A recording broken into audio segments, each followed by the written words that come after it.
Hello दोस्तों, welcome to Doval talk. आप सभी लोगों के लिए रेलवे की तरफ से एक बहुत ही बड़ी खुशखबरी निकल कर आ रही है। रेलवे ने एक ऑफिशियल अपडेट दिया है जिसके बाद रेलवे ग्रुप डी एग्ज़ाम अगस्त में स्टार्ट होने के संकेत दिखाई दे रहे हैं। और रेलवे ने ये भी कहा है कि हम अपनी भर्ती प्रक्रिया को बहुत ज़्यादा तेज कर देंगे।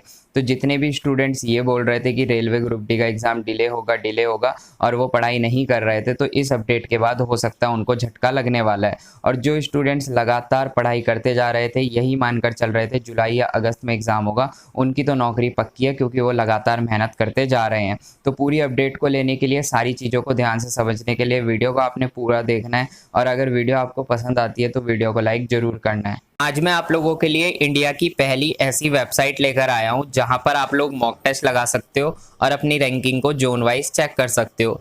इस वेबसाइट का नाम है मॉकस्ट्री। इसमें आप लोगों को 300 से भी ज़्यादा मॉक टेस्ट मिल जाते हैं एनटीपीसी एग्ज़ाम के लिए और ग्रुप डी एग्ज़ाम के लिए। मॉक टेस्ट आपको इंग्लिश और हिंदी दोनों लैंग्वेज में मिल जाएंगे। आपने यहाँ पर 3 लाइन्स पर क्लिक करना है। उसके बाद आपके सामने रजिस्टर का ऑप्शन आएगा, यहाँ पर आप क्लिक कर लेना। फिर यहाँ पर रजिस्टर करने के लिए सबसे पहला अपना नाम लिख लेना, फिर मोबाइल नंबर, फिर ईमेल, फिर पासवर्ड। और ध्यान रखना, यहाँ से आपको जोन जरूर सेलेक्ट कर लेना है जहाँ से आपने रेलवे ग्रुप डी का फॉर्म भरा हुआ होगा। मैंने यहाँ पर अपना अकाउंट क्रिएट कर लिया है, वेलकम प्रणय यहाँ पर लिखा आ गया है। तो यहाँ पर आपने नीचे जाना है और सीधा यहाँ पर बाय नाउ पे क्लिक करना है। अब इनका जो 1 ईयर का पैकेज आता है आरआरबी ग्रुप डी का, वो आता है 299 रुपये का। पर अगर आप यहाँ पर मेरा कूपन कोड डोभाल20 लगाओगे तो यहाँ पर आपको डिस्काउंट मिलेगा। देखिए, डोभाल20 कोड अप्लाई करते ही 299 वाला पैकेज 239 का हो गया है। अब आप 239 में ये पूरा 1 ईयर का पैकेज खरीद सकते हैं। तो मैंने फटाफट एक मॉक टेस्ट दे दिया है। ये यहाँ पर आपको दिखा देगा कि आपकी कितनी रैंक आई है, आपने कितना स्कोर किया है, आपने कितना अटेम्प्ट किया है और आपकी एक्यूरेसी कितनी है। इस तरीके से आप जोन वाइज इसमें रैंकिंग अपनी चेक कर सकते हैं। इसका लिंक आप लोगों को डिस्क्रिप्शन में मिल जाएगा। अपडेट देने से पहले मैं आप लोगों का एक डाउट सॉल्व कर देता हूं। आजकल मेरे पास बहुत ज़्यादा कमेंट आ रहे हैं कि हमें रेलवे ग्रुप डी एग्ज़ाम के लिए एक 100% सेफ स्कोर बता दो। हमारी कैटेगरी कुछ भी हो, हमने किसी भी जोन से फॉर्म भरा हो, बस हमें एक ऐसा स्कोर चाहिए कि हम 100% सेफ हो जाएं और हमारी नौकरी लग जाए। तो जैसे कि मैंने आपको पहले भी बोला था और अभी भी बोल रहा हूँ, 65 से ज़्यादा रॉ मार्क्स लेकर आओ। क्योंकि अगर आप 65 से ज़्यादा रॉ मार्क्स लेकर आते हो तो 90 से 95% चांस है कि आप लोगों का फाइनल सिलेक्शन हो जाएगा।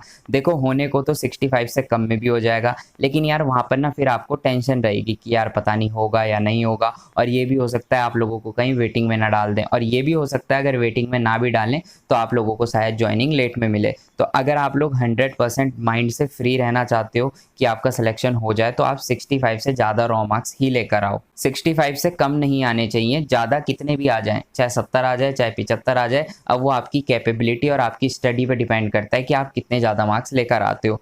कुछ जोन सेफ भी हैं यार, वहाँ पर 60 में भी काम चल जाएगा, लेकिन यार अपनी कोशिश 65 से ज़्यादा की ही रखो। जितने ज़्यादा से ज़्यादा मार्क्स लाओगे उतने ज़्यादा चांस है कि सिलेक्शन होगा और उतनी ही जल्दी आपको ज्वाइनिंग भी मिलेगी। अब क्योंकि आप लोगों का एग्ज़ाम स्टार्ट होने वाला है तो आप लोगों को ये चारों सब्जेक्ट बिल्कुल डिटेल में पढ़ने हैं और इस बार तो सिलेक्शन आपको लेना ही है। सबसे पहले मैं मैथ की बात कर लेता हूँ। तो बहुत सारे स्टूडेंट का डाउट आता है कि मैथ में हमारी एडवांस मैथ अच्छी नहीं है, हम क्या करें।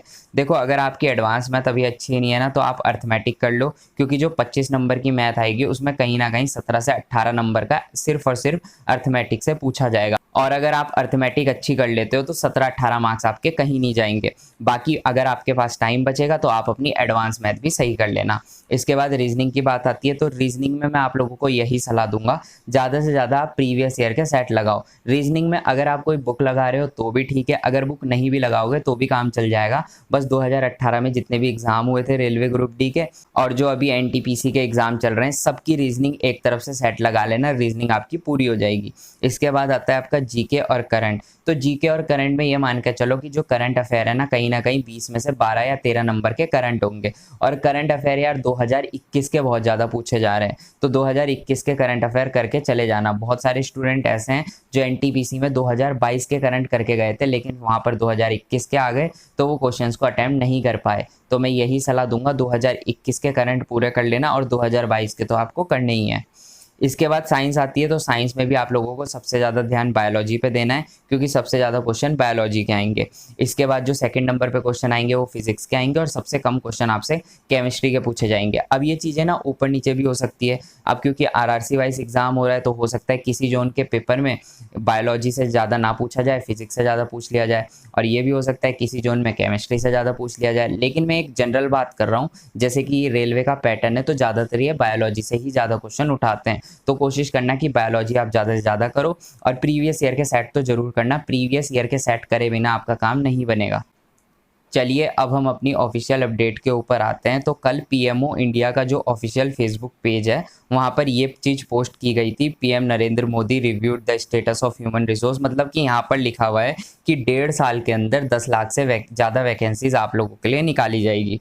अब ये चीज़ें क्यों हो रही हैं आप लोगों को पता है, क्योंकि 2024 में इलेक्शन होना है, तो अब वैकेंसीज तो आएंगी। और मैंने पहले भी आप लोगों को कहा था कि रेलवे में आप लोगों को नई वैकेंसीज देखने को मिलेगी, और मैंने ये भी आपको बताया था या तो 2022 के लास्ट या 2023 में नई वैकेंसी आ जाएंगी। तो 2023 में ज़्यादा चांसेस है नई वैकेंसीज आने के, और रेलवे में ही नहीं, अलग अलग डिपार्टमेंट में आप लोगों को न्यू वैकेंसीज देखने को मिल जाएगी। लेकिन फिर भी मैं आप लोगों को अभी भी यही सलाह दूंगा कि रेलवे ग्रुप डी एग्ज़ाम और एनटीपीसी एग्ज़ाम में आप ज़्यादा ध्यान दो, क्योंकि रेलवे में वैकेंसी तो आ जाती है, लेकिन वो वैकेंसी भरने में 3 से 4 साल लग जाते हैं। तो अगर आप लोग अगले 3 से 4 साल वेट कर सकते हो, तो आप लोगों के लिए खुशखबरी है कि हाँ वैकेंसी आएंगी, आप 3 से 4 साल वेट करो और फिर नौकरी ले लेना। और अगर इतना ज़्यादा वेट आप नहीं कर सकते, तो वैकेंसी तो आएंगी, उनका फॉर्म भी भरना, लेकिन कोशिश करना कि सिलेक्शन आपका इसी बार या तो ग्रुप डी में या फिर एनटीपीसी में हो जाए। जैसे ही पीएमओ इंडिया ने ये चीज़ अपने फेसबुक पेज पे पोस्ट की थी,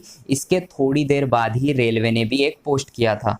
तो ministry of railway government of India का ये ऑफिशियल फेसबुक पेज है। इन्होंने यहाँ पर पोस्ट किया है, railways ongoing recruitment process will be accelerated to help achieve this objective.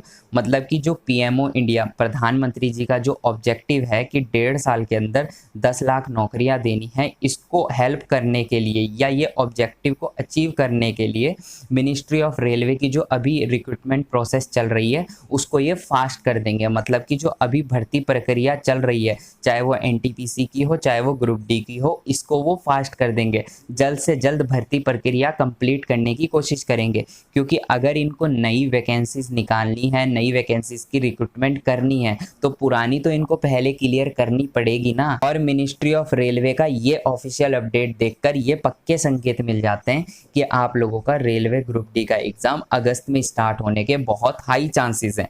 तो यार आप अब किसी की मत सुनना, आप लगातार ये सोच के पढ़ाई करना कि जुलाई लास्ट या फिर अगस्त में आपका एग्ज़ाम स्टार्ट हो जाएगा, और जुलाई से पहले अपनी प्रिपरेशन कंप्लीट कर लेना। क्योंकि अगर अगस्त में एग्ज़ाम स्टार्ट हो गया और आपकी प्रिपरेशन नहीं हुई, तो भाई किसी का कुछ नहीं जाने वाला, नुकसान होगा तो सिर्फ आपको होगा। क्योंकि कल के दिन अगर आपका सिलेक्शन नहीं होता है ना, तो फ़र्क सिर्फ आपको पड़ने वाला है और किसी को फ़र्क नहीं पड़ेगा। और सिलेक्शन ना होने के बाद रेलवे की न्यू वैकेंसी भी आएगी, वैकेंसी देख के आप खुश भी होगे, लेकिन वो वैकेंसीज अगले आने वाले 3 या 4 सालों में भरी जाएगी। और इस बीच आप लोगों को एग्ज़ाम कराने के लिए फिर से हो सकता है ट्विटर कैंपेन करने पड़े, फिजिकल प्रोटेस्ट करना पड़े। तो अगर इन सभी परेशानियों को आप नहीं झेलना चाहते हो, तो लगातार मेहनत करते रहो। इस बार आप लोगों को रेलवे ग्रुप डी एग्ज़ाम को पास करना है, या जिनका सिलेक्शन एनटीपीसी में हो गया उन्होंने एनटीपीसी के आगे वाले प्रोसेस को पास करना है। बाकी खुशखबरी यही है कि एग्ज़ाम आप लोगों का जुलाई लास्ट या अगस्त में स्टार्ट हो सकता है। मिलते हैं अपनी नेक्स्ट वीडियो में, तब तक के लिए बाय।